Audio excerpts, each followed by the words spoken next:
வணக்கங்க. "ஆல் போல் தழைத்து அருகு போல் வேரூன்றி" அப்படின்னு நம்ம சுபகாரியத்தில் சொல்கிறது உண்டு. அதே மாதிரி ஆலமரத்தை நிறையா வளர்த்தணும்னு நினச்சோம்.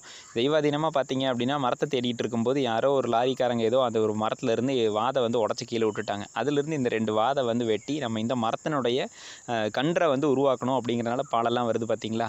இந்த இதை நம்ம நட்டணும்னு முடிவு பண்ணிட்டோம். ஏன்னா கொஞ்சம் பெருசாக இருந்தாலும் பரவாயில்ல அப்படின்னு சொல்லிட்டு, இந்த மரத்துக்கு ஆன பயன் நமக்கு கிடைக்கணும்.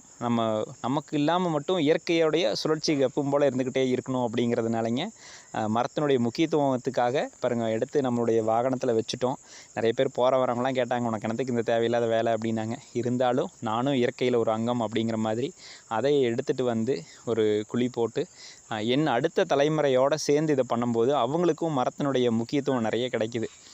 பாருங்கள், நம்ம கூடயே நின்று வேலை செய்கிறாங்க. வேலை செய்யும்போது இப்படி வைக்கணும் அப்படி வைக்கணுங்கிறது தெரிஞ்சுக்கிறாங்க. 2வது இது என்ன மரம் ஏது அப்படிங்கிறதையும் கேட்டு தெரிஞ்சுக்கிறாங்க.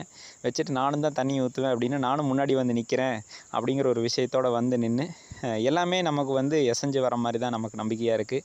கண்டிப்பாக இந்த ஆலமரம் நல்லா தலையும்.